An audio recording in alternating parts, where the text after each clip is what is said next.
I've heard cops like even say like, I don't want to end up on the media, or I don't want to end up on the news. I don't want, like media to come after me and say that I didn't do my job right. And I was like, you need to be alive to face that. Right.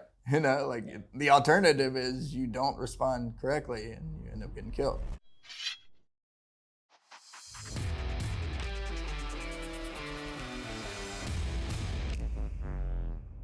The conditioning and the desensitization that we were just referring to, and is kind of like a nice bridge into the next comment that was made. Aftermath of knife use is bad media. So I guess when you hear about this horrific knife attack or any violent attack, in coming across the news, the little clicker thing, and you're like, wow, that's terrible. Okay, this stuff happens all the time. It's not just when it's convenient for media to bring it up. And then reverse. It's if you are using a edge weapon, that is definitely going to be tried to be spun in the bad light, especially if the person was unarmed.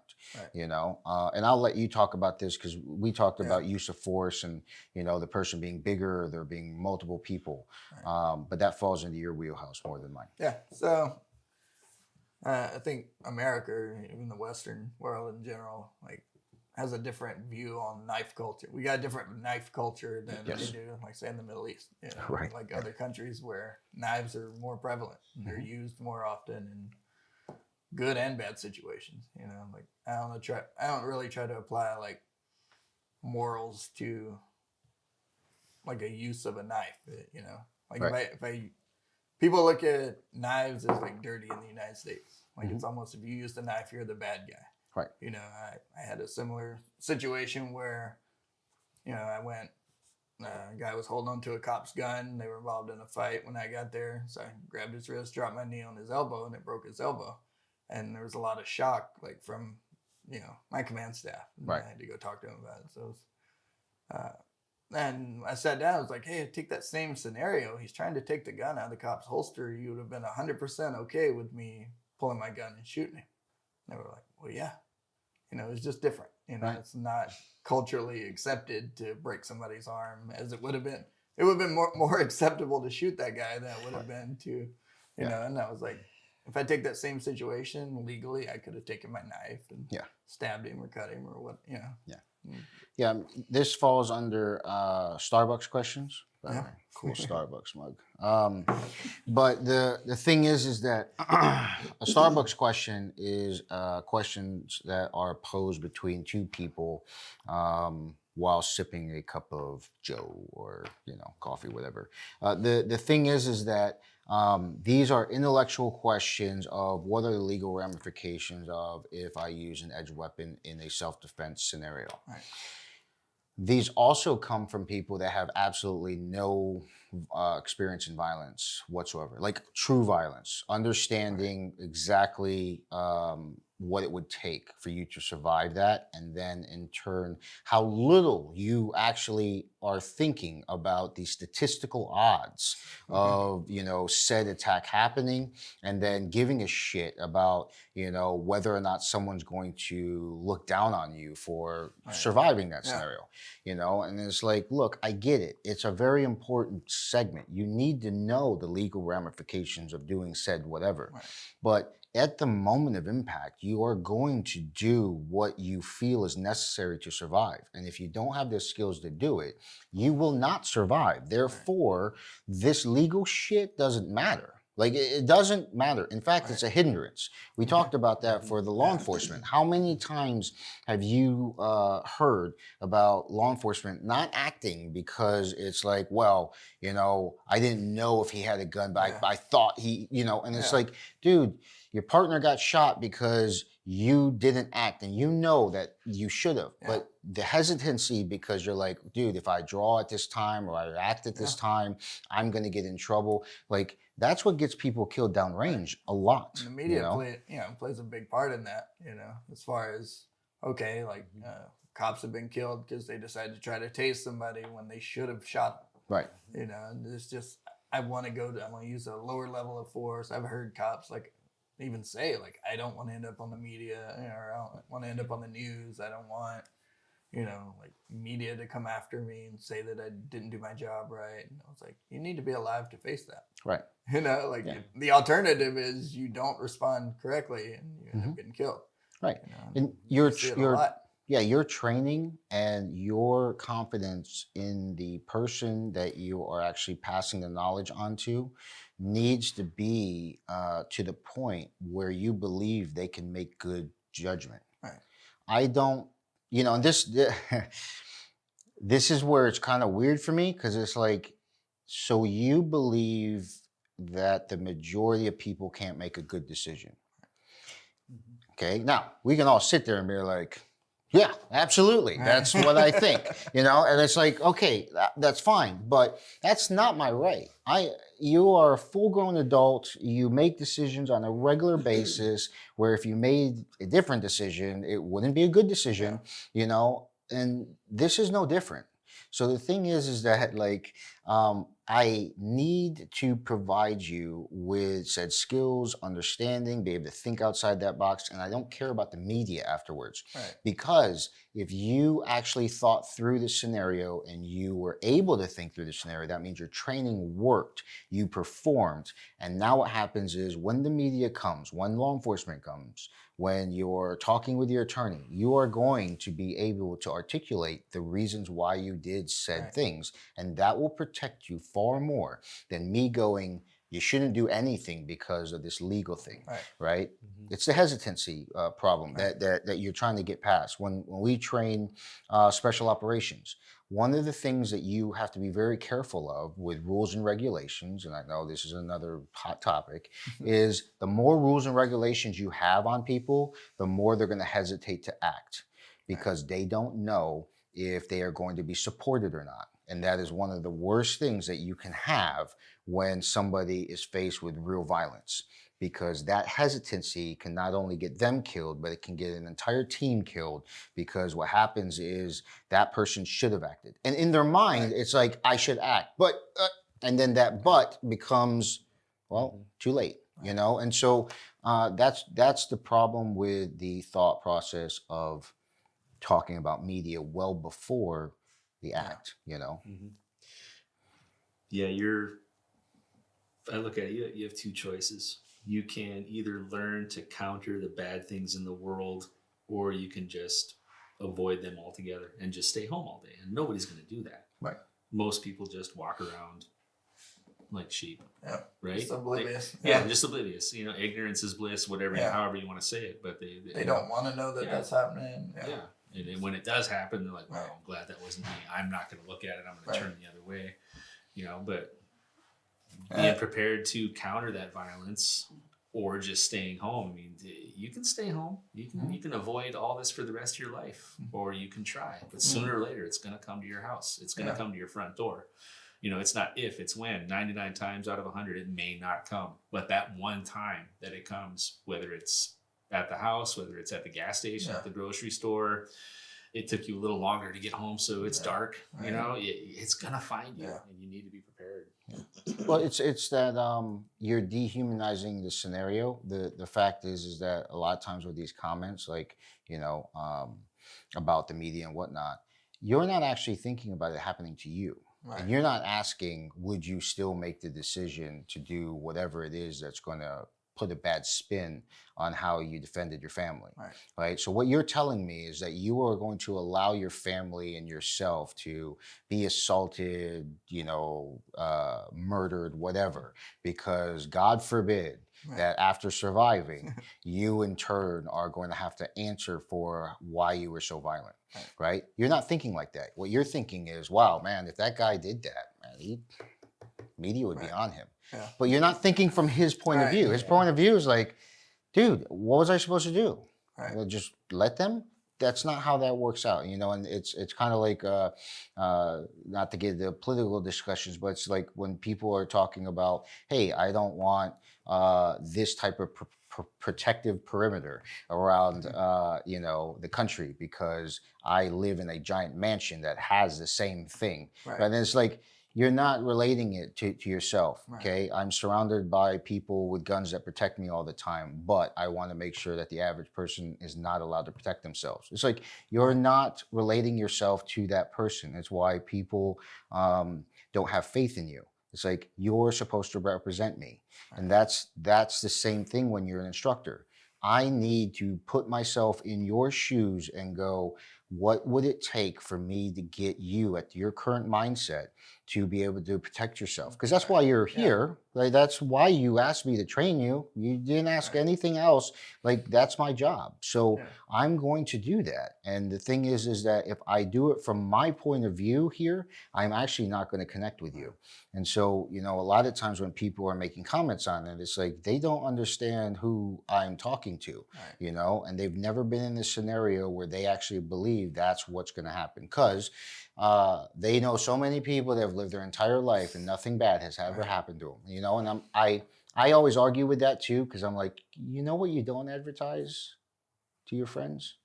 The embarrassing or the shameful things are the things that you sit up at night and regret, right? So if somebody did assault you, molest you, you know, cause some sort of trauma to you, that's not the thing that you're going to know about.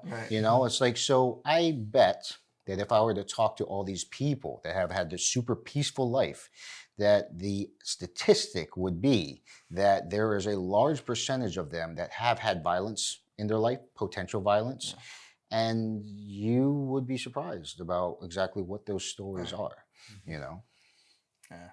I always have the discussion with, you know, my students when we start, you know, going back to like the instructor, like showing cool techniques that work for him. Like at the end of the day, when I teach a class, it has to be, the results have to be improvement by the student. Right. Like I can get up and like look impressive hitting a bag or doing whatever, you know.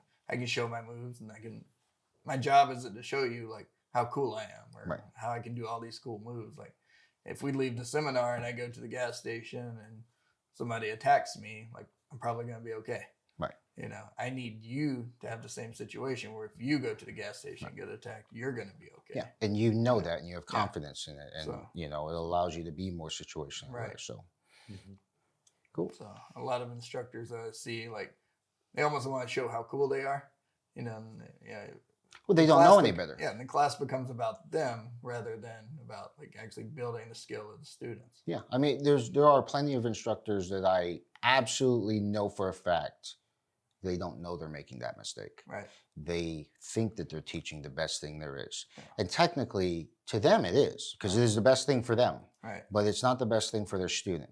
And that's the art of teaching. That's not the art of doing. Like one of the comments was talking about me and my father and how I was a better practitioner, right? And so like the thing is that there's a huge difference between passing on knowledge and being able to perform said task, you know? Just because you can do the task doesn't mean that you can actually pass on the information so that you can replicate the same result you are doing.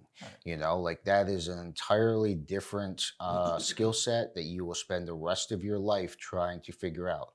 And you will run into these oddball groups of people where you're like, oh man, I have something else to learn, because no matter what I'm saying and no matter what I'm doing, you know, how I'm articulating this, it's just not getting through. And so, but when you figure out how to do that, you'll find that the rest of your classes are just that much better. You know, I mean, that's one of the challenges of teaching that I really enjoy. There's times where, like, teaching an armbar, you know, I do things that I don't even realize I'm doing. Right. And I'll teach the steps to an art. These are the steps, and they're like, well, I'm getting stuck here, and then to go back, like sometimes I have to like lay down and go through an armbar and like see the steps that I'm leaving out, explaining. And I'm like, oh, okay, like I didn't tell you that I did this, but it's like really important to. Yeah, I mean, and even towards the very end of that, you may not even be able to figure this out until you're like, man, I really can't armbar me. Yeah. And then what happens is you're like, oh, you're not doing there's that. so much space right here. Like, but I can't visually see it because I can't see. It's like, why aren't you squeezing your knees here? Right. Yeah. Because you didn't tell me to do that. And it's like, well, everybody, Well, no, everybody doesn't do that, Yeah, obviously. right, yeah. You know, and so like it's like there's so many levels to it and so many tricks of the trade to be able to like figure that out, you know. And the better the instructor is, the faster they get to that point, you know, because it's like I've seen this before, you know. So, but we'll. Yeah, it's funny how the way these are in chronological, like one to whatever, but they just kind of feed into each other. It's pretty cool. So there's no way that you can go Elite U with the subscribers and do like background checks on them. But are we, you know, and we've had the discussion. We've had the discussion about, you know, like a subscriber from a certain part of the world, maybe, or you know. But are you all concerned? Aren't you worried bad guys will study your videos?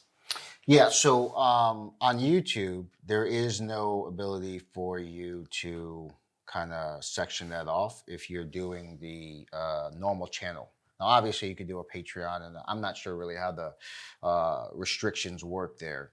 But we just watched a video yesterday that was talking about the difference between YouTube and Vimeo, and it's like YouTube is meant to share videos, so like it is not meant to restrict who actually watches it. So that's a good point to this. On the Elite U, I have more direct content that I have restricted to the United States and allied countries. Now, there are ways to get around that. And the thing is that when I really get down to whether or not I am worried about bad guys learning tactics and techniques, the answer is not to the point where I'm not going to actually pass on the information. There are more good people or people that need this for the right reasons that will watch this and seek this out than the onesie or twosie, you know, professional criminal that is scouring the internet for the best way to, you know, open people up. Like the thing is that they have a life of crime. The likelihood that they are on the internet to better themselves is probably not as high as people want to think about. But there are those. But the thing is that with all of these skill sets, we keep going back to this. You have to train. You have to dedicate time. You have to be consistent.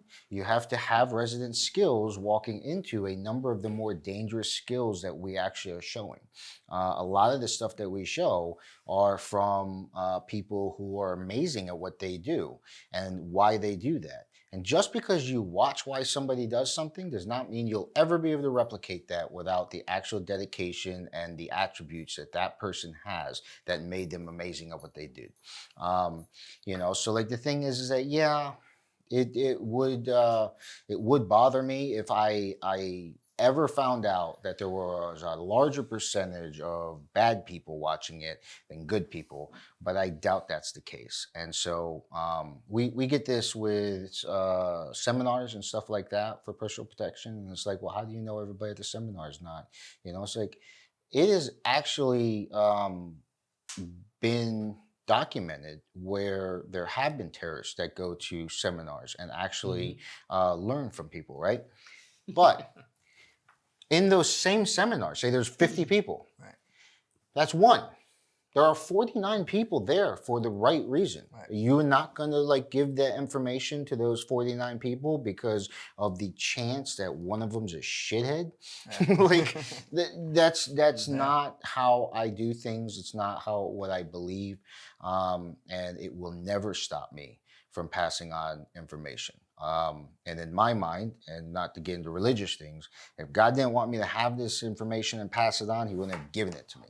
And so the thing is I have that gift, I'm going to do it. And so I hope it helps as many people as it possibly can for the right reasons. And for those that use it for the wrong reasons, don't ever let me find you. Yeah, there's definitely a lot of folks that have come to the United States for training that come from parts of the world where we have some kind of an interest in something that they can offer us, but they are not the best people. Right. And you don't hear about it until something really, really horrific happens, where you find out that, hey, somebody came here to learn English and they were here for 9 months and they brought their slaves with them. Mm-hmm. You know, not a lot is really talked about. It's really kind of doesn't really fit a narrative that's going to push an agenda further. So Okay. So when we talk about a utility tool as opposed to a self-defense tool, serrations, good or bad? So for utility, I like serrations. The thing about them is that even when the straight edge is dulled on that utility blade, the serrations usually stay usable. They still hold their value. The issue that people will have if they have experience cutting things, especially flesh and trying to get into these small areas in close fighting, is serrations will catch on things. So you have two kinds of thought processes, and I've had both depending on the design of the knife. I mean, hell, this is my design. So obviously it's not meant for utility purposes, depending on what you would classify that task as. But I also have a blade that doesn't have any serrations on it, and it will never have serrations on it. And the reason for that is the first thought process is you want straight edge so that it just continues to slice through. There's not going to get any catch. Hell, that's the reason why I don't have a choil on this. A choil would be like one small similar serration type thought process, right? So I don't even want that on my personal protective skills blade, like my concealed carry blade. This is different because this is designed to cause micro trauma within the wound channel and stay within the body so that even when medical support shows up, it is very, very difficult for you to be sure that you actually have stopped the bleeding internally. And that was like you can have both thought processes and then kind of work there. And so in this environment, the environment that this knife is supposed to be used, it catching on things is not really that big of a deal for me. The end result of why the serrations are to be utilized, and they are actually different serrations than you would find on, say, a Benchmade knife, right? So they were specifically designed, they're custom for that knife, and they had a end result. And so I do obviously like serrations for that purpose. If you don't need that purpose, I would stay with a straight edge type situation. If you're using utility blade, then serration actually may be, especially if you don't plan on maintaining it all the time, serrations may be something that you want to have because it's just easier just to rip through things. You guys, your opinions? Yeah, I mean, I agree with your opinion. Just my personal viewpoint is my utility blade. There's no serrations, just because from a maintenance standpoint, it's easier to keep Yes, absolutely. a hard edge on there, right?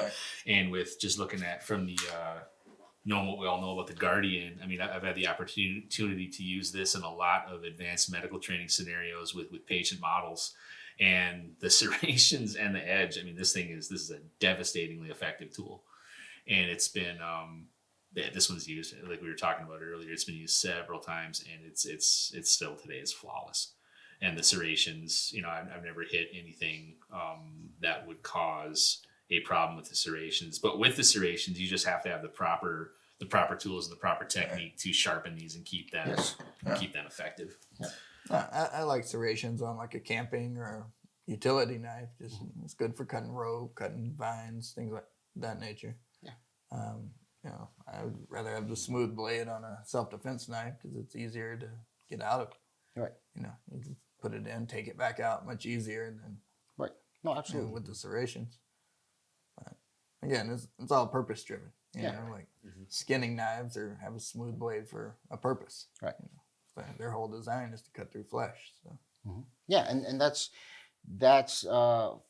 where it is onto the person, right? So like we all gave our opinions on it, and the thing is that somebody watching is like, well, I want serrations on my personal protective or my concealed carry blade, right?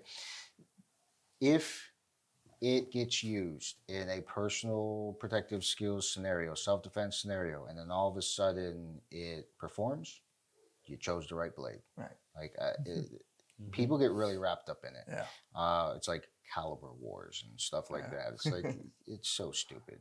Like the thing is that this thing is meant to stab into and cut through people that are trying to kill you or someone that you care about. And if that is the purpose of the blade and the blade actually performs for that, in that scenario, then I say that's a great blade. And so stick with that. You can have your own personal opinion to it and what you like.